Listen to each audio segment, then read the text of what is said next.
Today we will be interviewing Her Majesty and Imperial Majesty, the Empress of Iran, Farah Pahlavi. It's a tremendous honor for the European conservative to do so, and I believe we will be producing a document of the utmost interest for today and certainly for generations to come in discussing some of the most relevant events in the previous decades with Her Majesty. Your Majesty, I believe your first experience of Europe was quite early in life. Your Majesty's family, of course, had also a significant experience of Europe. I believe that Your Majesty's grandfather had been in the court of St. Petersburg, then the capital of the Russian Empire. Your Majesty's father had been here in France, in Saint-Cyr, in a military school, a military institution. How was Your Majesty's first taste of Europe? First of all, I wanted to thank you for your interest of talking to me, and not only me, my life, but my country. Of course, you know, it was important to study. I mean, there were many students who wanted to come to Europe to study. Did you ask me about why I came to Paris? Oh, not only, but also because that certainly, and what Your Majesty thought of life in Europe and in Paris. In you know, of course, in Iran we had two schools for boys and girls. The school for girls was called Jeanne d'Arc, and it was with French nuns. And I went to that school, and they were teaching French and Persian.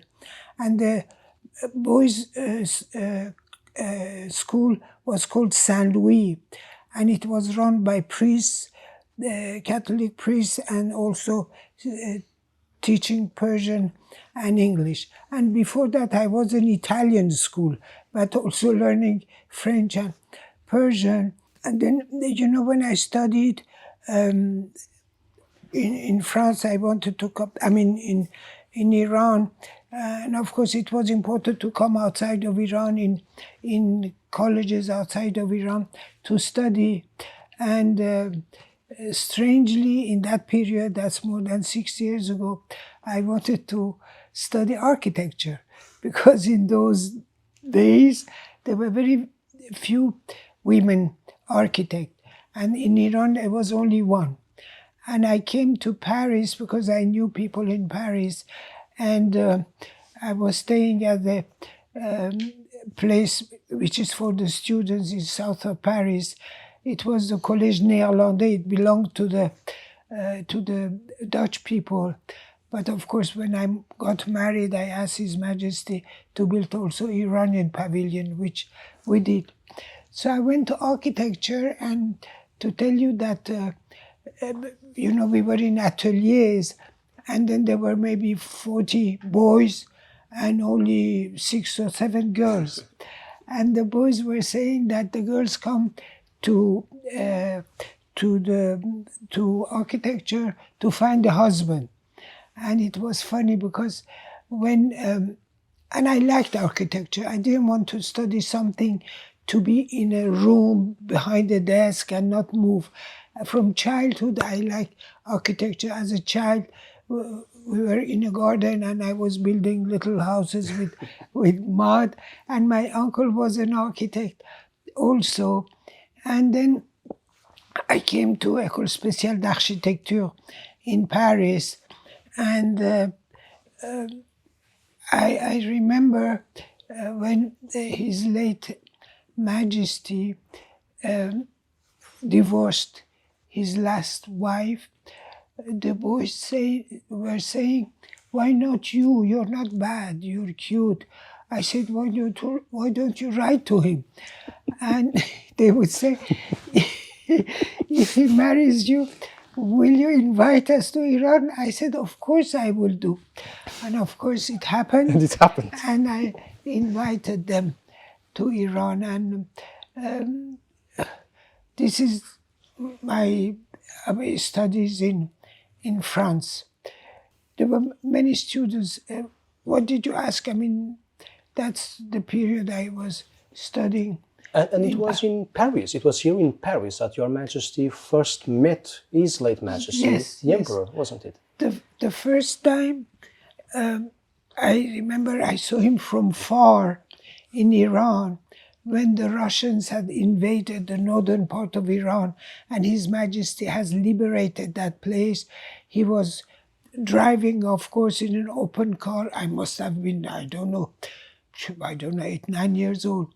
And we went on somewhere, and he was passing, and we were waving at him.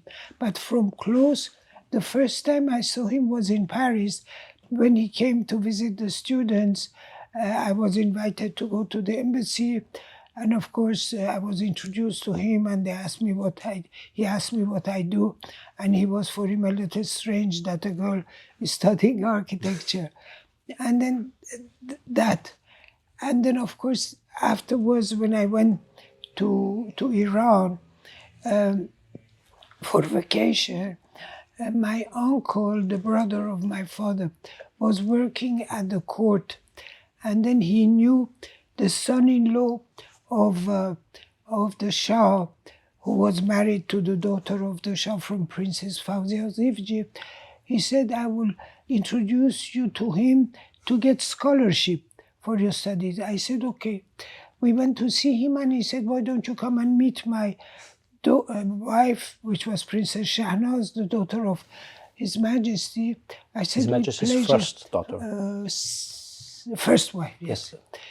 Princess Fawzia of Egypt. And I went there, and suddenly the king comes, the Shah comes. And I said, okay, he has come to see his daughter. And he speaks to me very simply, and I was also very, of course, we were very pro-monarchy and pro-Shah. We loved him. We had his pictures in our house. And he spoke to me about what I do, anything, and twice, another day. And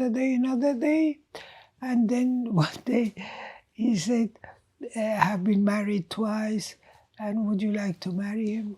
Of course, with pleasure. And so it was. I said yes. And so it was. Yes. Did Your Majesty ever imagine such a thing happening? Because it must have been so surprising to the family to... No.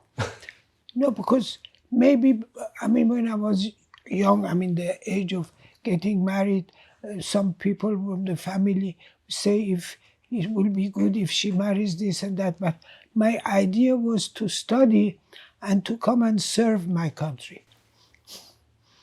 In a period that when Iran was really starting to develop, so there was a great need for people of such skills, precisely.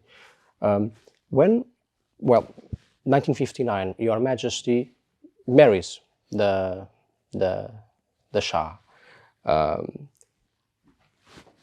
How was Your Majesty's role in the day-to-day life of government?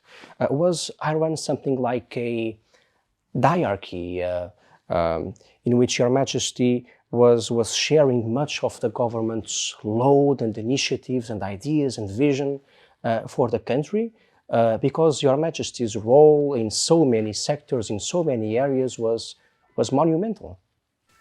Well, of course, you know, when I got married, they were inviting me to go to visit hospitals, orphanages here and there.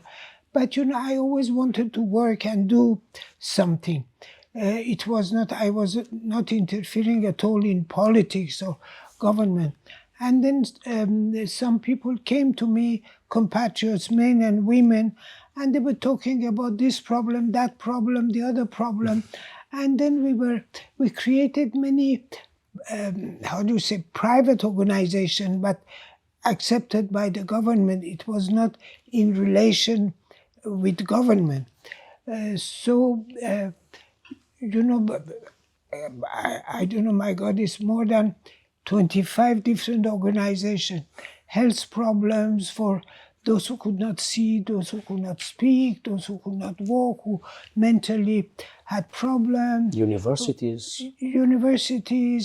Universities, of course, existed, but then we helped also. And also for the lepers, for instance, for the burn injury.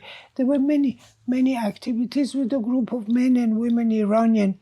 And then we were discussing and getting some help from, of course, from the government, and also some private people also were helping. So I really was busy the whole day in those fields. And was Your Majesty participating in, not necessarily from a purely political point of view, yes, but engaging in more or less political affairs ultimately, because Your Majesty was traveling around Iran day and night. Your Majesty was going to, I've seen dozens of those videos, Your Majesty visiting tiny villages, Your Majesty visiting new schools, new institutions opened in the far ends of the country. Areas that were still often very remote and very poor. So Your Majesty had this daily contact with the reality of Iran and with the people. No, this is my joy that I traveled around Iran and went to many places. There is one place I haven't visited and I regret it very much. But I went there, and especially that I was getting close to people, talking to the agriculturer, to the peasant, to the people, and coming and telling His Majesty what I saw, and tell him of course the ministers were also there, and they always wanted to give positive things of what they do. But I was telling them what I saw and what I did, and without interfering with the government, I was telling His Majesty. And one of my joys is that I traveled around Iran in many places. I would imagine that a few people in the world, few Iranians would know the country as well as Your Majesty, given really this vast program of visits. Was Your Majesty, of course, Iran had a very important international profile, and its profile was rapidly rising as the country developed.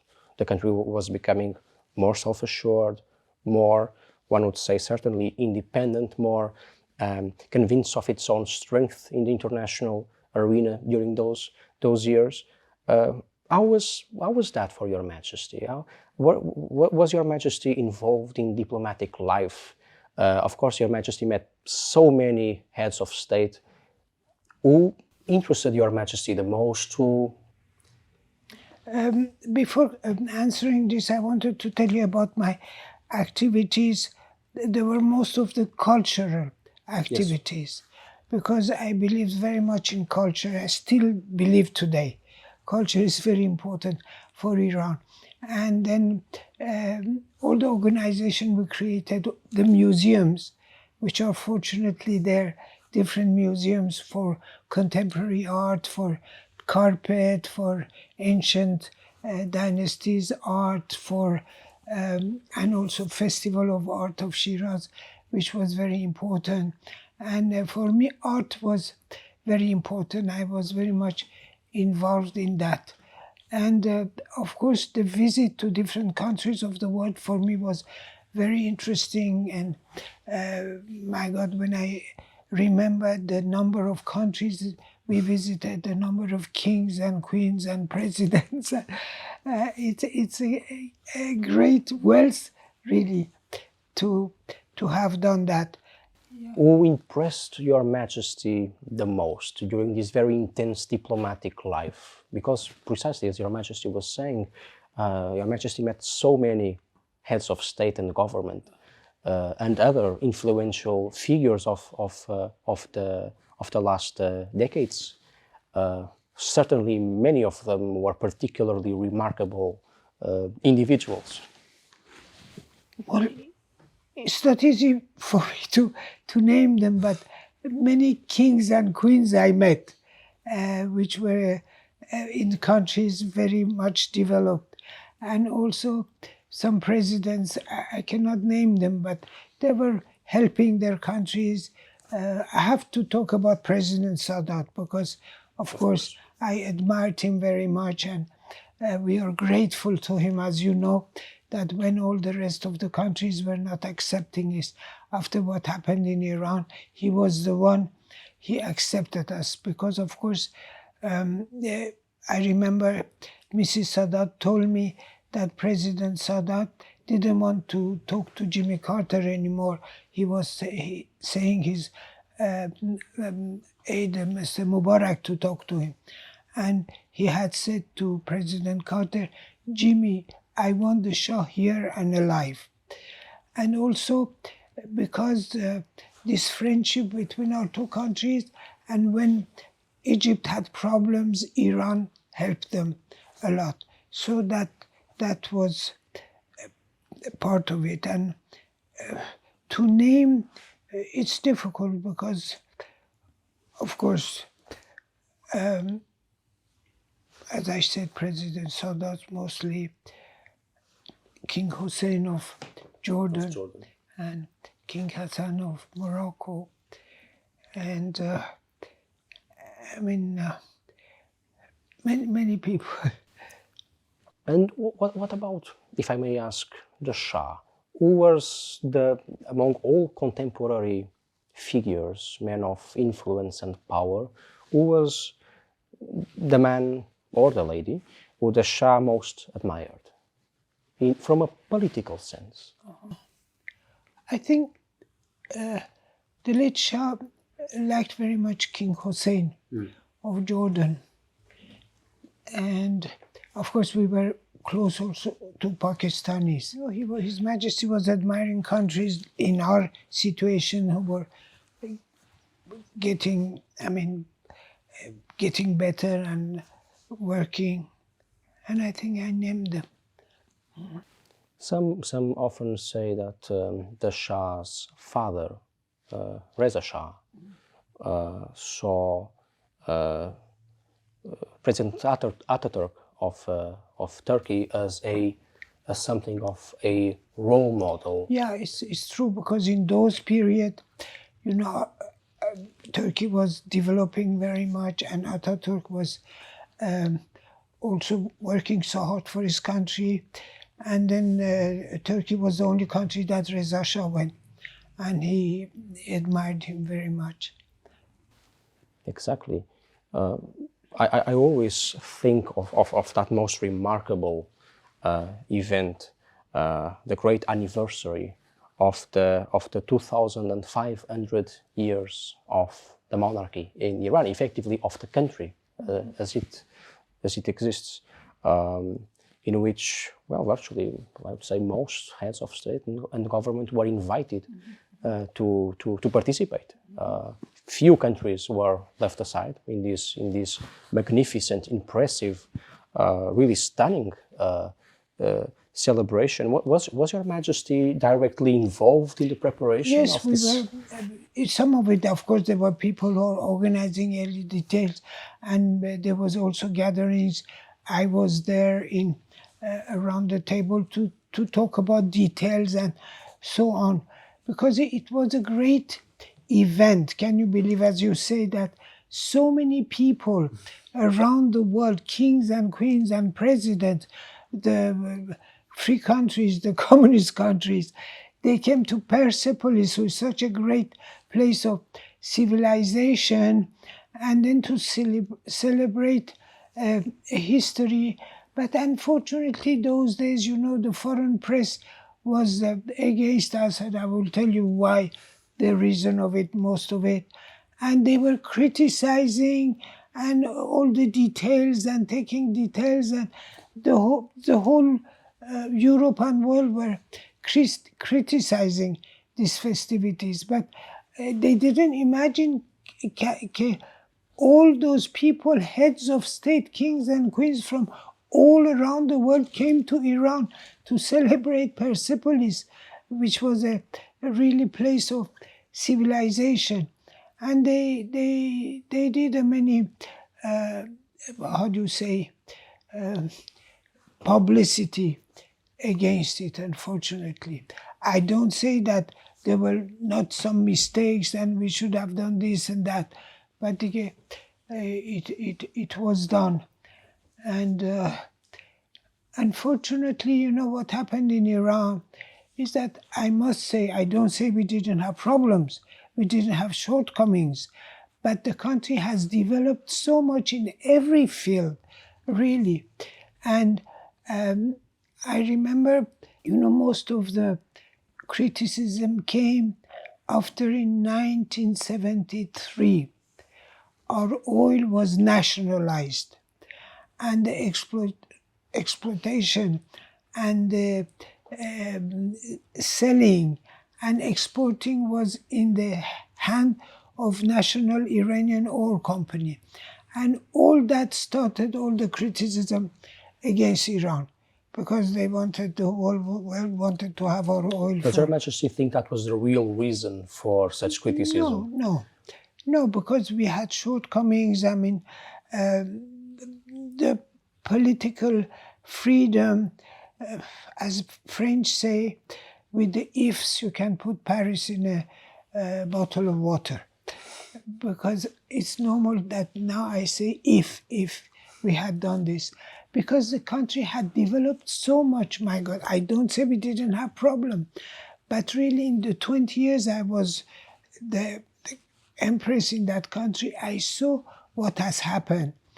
And if there was politically more open, I mean, political situation, we had parties which could support us, because those who were against us, they were not allowed to have parties like what is called the Mujahideen, which were communist Islamic, and also the communists and the Maoists, and some of the groups who were pro-Dr. Mossadegh, some of them, but many was for the king. And then they were not organized, and of course, if they came out in the streets, they would shout, long live Lenin or Stalin, and nobody will come. Allah Akbar was more important. And also, unfortunately, this is what has happened in our country. As I say, we had problems, but if we didn't have one political party at the end, we had two different political parties. At least friends were organized against the enemies, but we were not organized. And unfortunately, you see what has happened, and it's been 45 years now. I cannot believe it. But I don't lose hope for Iran. I always want to remain positive, especially now that people have realized what has happened, especially young people, because they have put so much nonsense in the head of the young people in school. But now with internet and so on, even if they cut the internet, they know what was Iran before. And more, there are people who are pro what His Majesty had done. And some of them, I call them, it touches me very much, during my life, to have this positive reaction. And I call them, I tell them I will call you in the name of Leila, or I don't know, some other name. And it makes me very happy, and it makes them happy. And for me, and this is important, because usually they judge people many years after they are dead. But since I'm alive, I hear positive thing about His late Majesty, and it touches me very much. Does Your Majesty? I know Your Majesty does this actually, and because I've read about it and I've seen it. Does Your Majesty do this regularly? Call Iranians in Iran and? I mean, I receive a lot of email, and also I answer, or my office answers. Lately, they have cut the telephones. It's difficult, but I'm also worried for them, because sometimes I say I'm called Jaleh, and they say hello Shabanu. I say don't say Shabanu, but they say we don't care. No. Lately, I have not done that because I'm really so busy the whole day. But with I mean, messages and so on different occasions. I sent messages to Iranian people. One thing I would like to ask Your Majesty is, given what Your Majesty was saying about how fast, how rapidly Iran was developing, does Your Majesty believe that perhaps things were happening a bit too fast? Might this have been a mistake? Because in so many areas, in social policy, in agricultural policy, the White Revolution, it was an immense transformation of Iranian society. Might it have been too fast? I don't think so, because those who came in the streets against us mostly were supposedly intellectuals and university people and so on. Because the villagers, of course, they were happy. They had a landowner, now the land belonged to them, the soil belonged to them. And of course, they were religious, but it was not so much them. It was mostly in towns with students or, I don't know, university professors. No, I don't think it was too fast, because people wanted more and more.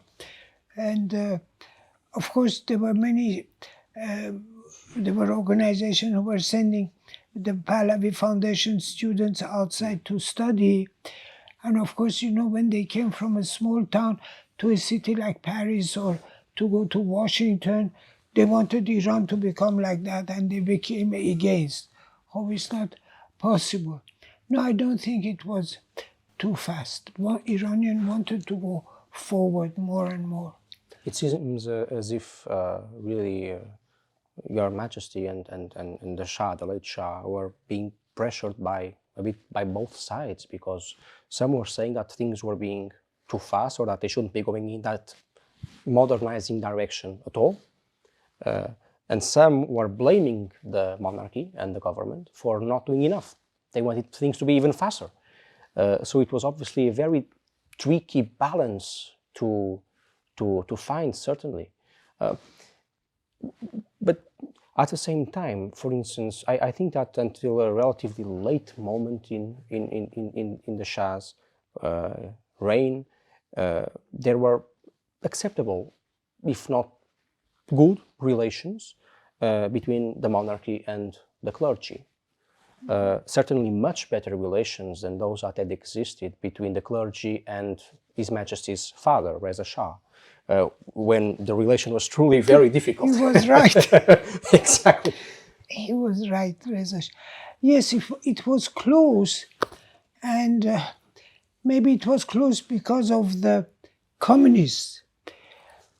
And I remember that one of the clergies, which is very important, was sending messages to His Majesty, don't, believe in this one or that one. He was himself an important clergy against some of these people. Of course, when Khomeini came, he gave so much promises to people and so on that they would live like this and that. Of course, as I said, when you think now, as I said again, I repeat it like the French say, with the ifs you can put Paris in the water. But there is no use of saying if we had done this and that.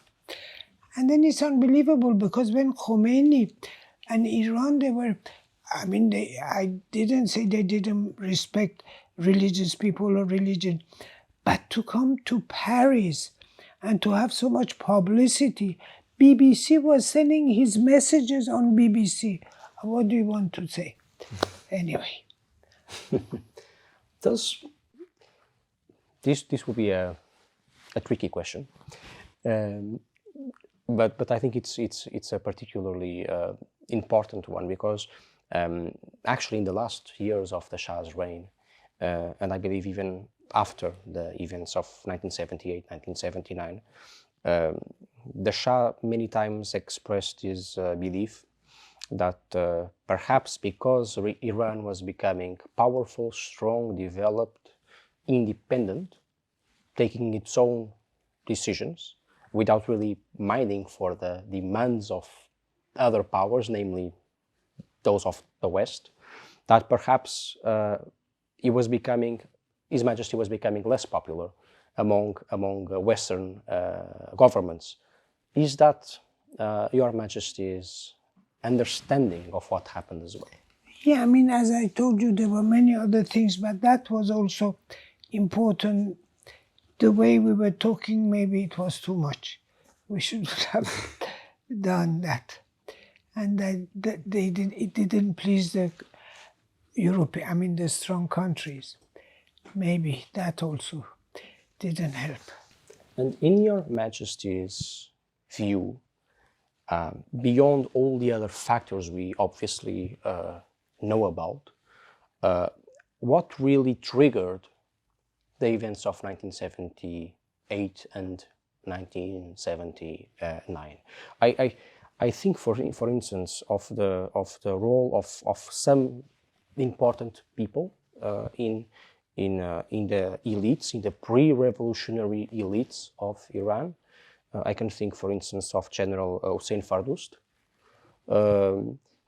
who, as far as I understand, was a good friend of the Shah for many years. A man the Shah trusted and saw as a close person. But of course,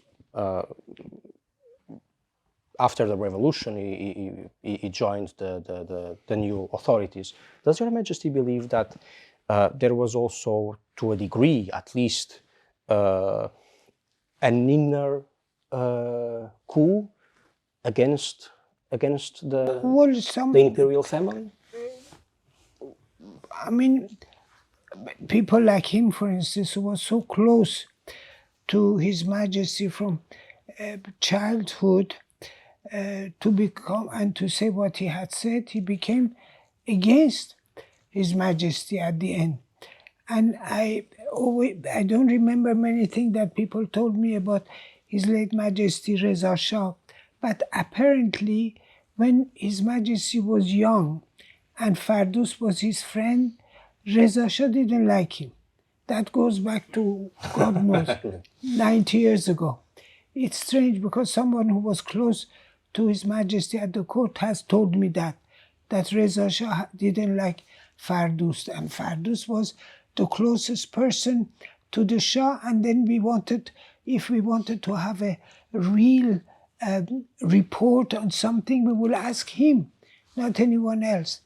But also I think people who were supposedly not in the government, but also maybe in the government or in the secret service and so on, were against the Shah, and they were doing things which was against His Majesty. And does Your Majesty believe that there was perhaps something like, I hope I don't misuse the word, but a long-standing conspiracy, something like sabotage of His Majesty's government by these individuals who were apparently for several years before the Islamic Revolution opposing His Majesty, and who nevertheless remained in positions of great power and influence at the side of His Majesty? Well, some people saying that they didn't want to take responsibility, I don't mean everybody. And they were always saying, His Majesty has done this, His Majesty has said that. And then putting everything on His Majesty. And then maybe in those days we didn't realize what was happening really, unfortunately. But whatever I have said, but at the end I don't say we didn't have shortcomings, but not to the point to have these people in power. I see. And among those, for instance, Mr. General Fardust, of course, was I believe the deputy chief of secret services, the intelligence services of the empire of Iran. Does Your Majesty, how does Your Majesty view the role of those services, because there has been a lot of criticism about it. Does Your Majesty think that that criticism is entirely just, that it might be a bit unjust in the sense that it is a bit exaggerated? Well, some of it is exaggerated, but some of it is true. They have done mistakes. They have done things which were not in favor of the monarchy or His Majesty. Of course. And in Her Majesty's view, what was Your Majesty's view really for the end result of the great transformative process under which Iran was going? For instance, does Your Majesty think that perhaps still during the life of the Shah, if things had gone in a different way, that Iran would have been transformed into a parliamentary democracy like in Europe? What was your vision? I must say that really the 20 years I was as a Empress in Iran, there were so many things, positive things happening. And I was really very proud of that. And of course, what was happening in the country. I must say also, His Majesty was not feeling well. And maybe now, hindsight, we say he couldn't really, he didn't have the strength or to see what was happening. And, I really say that I don't say we didn't have shortcomings, but not to the point to these people come to power. In Iran, with such a great civilization, with so much, Iran was advanced. The rest of the world, they didn't even exist. And what have we become?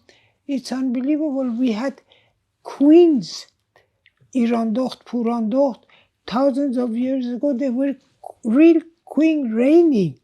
And look what they do now to the Iranian women. Unfortunately, I must say that they are very courageous Iranian women. As you have seen, they take their veil off and they continue. And I hope I answered your question, because there is so much. I go back. And was this project, can Your Majesty describe your personal view of the concept of great civilization, which Your Majesty and the late Shah envisioned for Iran? Well, as you know, a country with such a great civilization and country was developing, and we were hoping that we were developing every field, in all the different fields, and also freedom and democracy. We were hoping that we could reach that, but unfortunately it didn't happen because of shortcomings and some mistakes. What can I say? Because Iran didn't deserve such a situation, really, not the Iranian people. Your Majesty has obviously seen some very difficult moments, as art, culture, which Your Majesty was alluding to earlier in our conversation, being a fortress to you, a reason of strength in against adversity. Yes, in a way, because I personally, alone here, I don't say I'm alone, to fight against the Islamic Republic. My fight was to remain positive, not to be negative. And art is very important. Art will have his result now, because all in spite that they have forbidden everything, even some of the books they have stopped. One of the great thing we did was the Center for Cultural Development of Children and Young Adults publishing books, and we had thousands of libraries in Iran. And you know, now you see there are so many inside of Iran, although they have forgotten, more and more people go to art. There are so much art galleries, more than in our time, because people are allowed to go there. And paintings, of course, some are forbidden, films are forbidden, musics are forbidden, but they make music, and also there are so many songs now, all for freedom and Iran. So many songs that fortunately I can listen to on internet.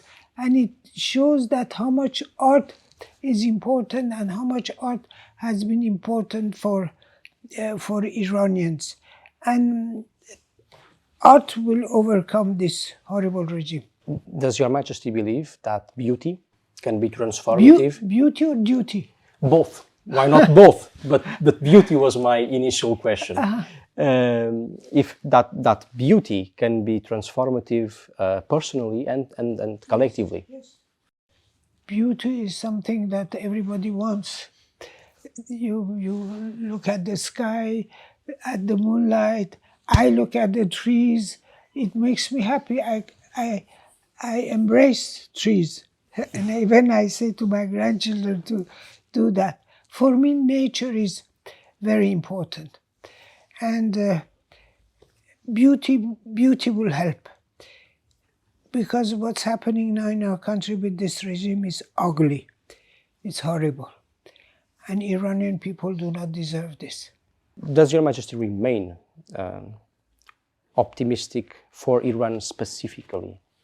Where does Your Majesty see Iran in 10, 15, 20, 50 years? I see a free Iran, and then I will not be there, but a free Iran that people go and admire the country, the people, the culture, and my strength is to be positive, not to be negative. And what does a country with such a rich history, the oldest nation, the oldest continuously existing nation on earth, what lessons does it have to share with the world?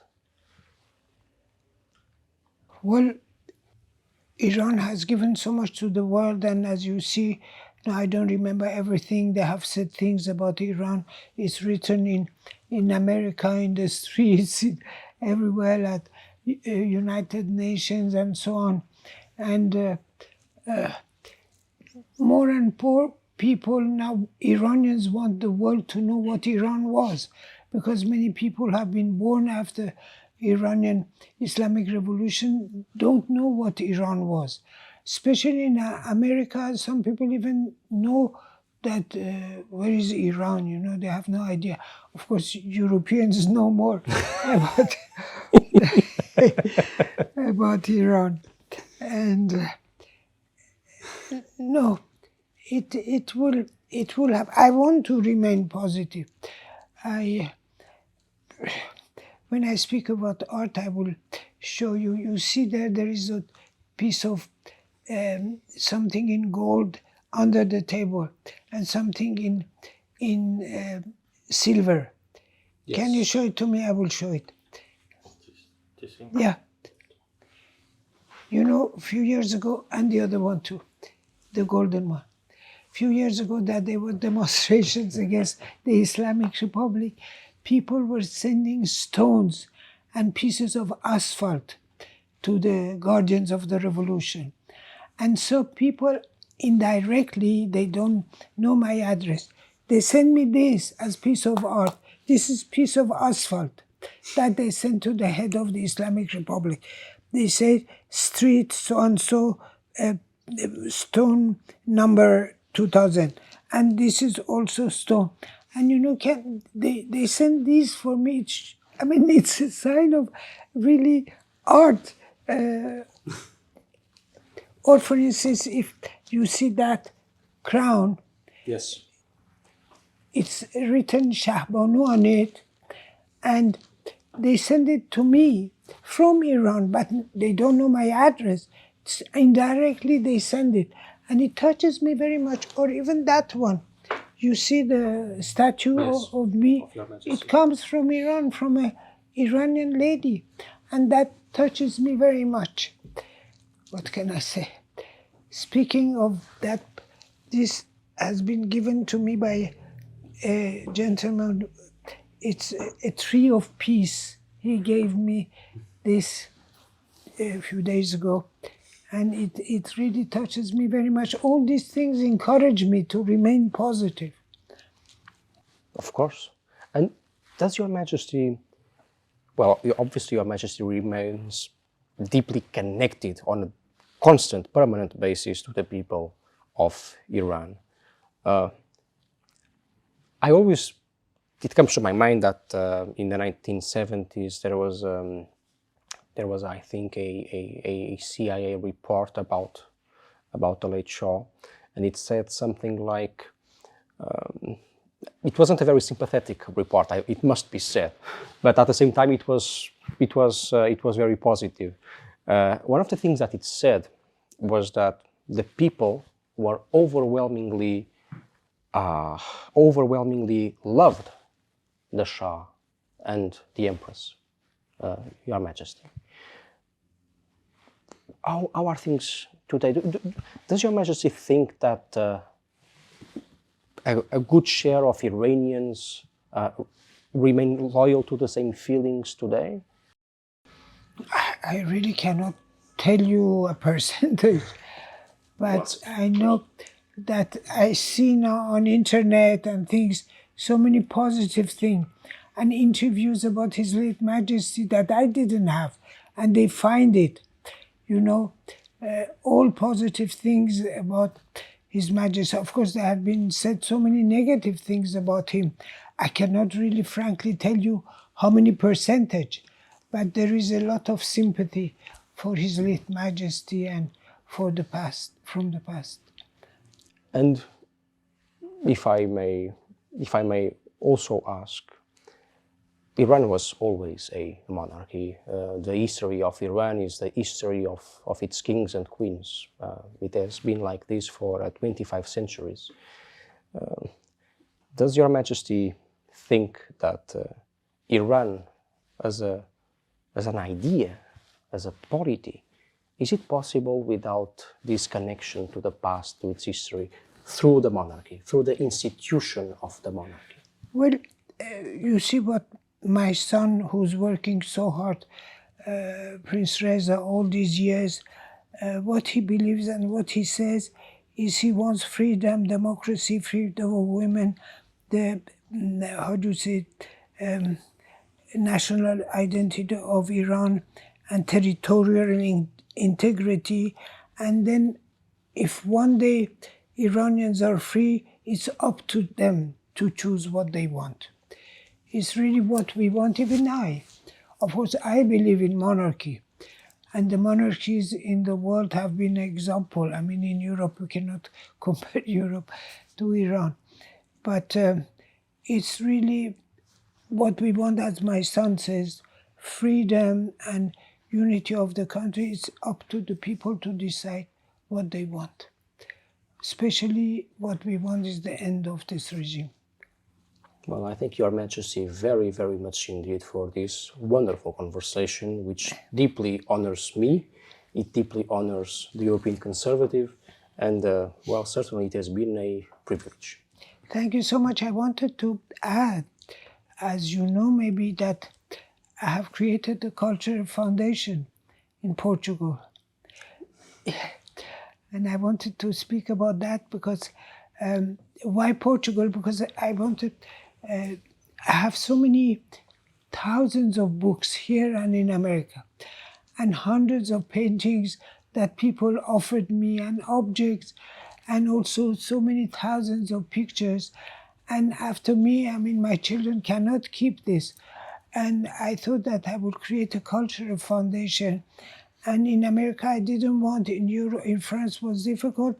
A friend of mine told me, why not in Portugal? So it's in Portugal. So I'm gathering help from people to. This foundation is created, and one of the universities in Lisbon has even given a big room. But of course, people the enemies have spoken so much about billions that the Shah had that we don't have. If we had that, I would not be sitting here. I would be in Iran. Now to gather some help to really start this foundation and to send all this to Portugal. As I said, books and paintings and pictures and so on. I hope that before I leave this world, I will be able to do it. Would Your Majesty see this as a great and permanent embassy of Iran to the rest of the world? Yes, because then when people will send books, or actually one of the project was to help Portuguese young man to learn Persian and history, and when we will have the organization, they can find ideas to help this relation of Iran with the rest of the world. Well, I can think of a few more wonderful things for Portugal, and I speak as a very proud and patriotic Portuguese, than to receive this extraordinary gift, which will be to host this embassy, this permanent embassy. I hope so. Before I leave this world, I will be able to do it. But even after me, I hope my children or my son will do it. Your Majesty, thank you very much indeed.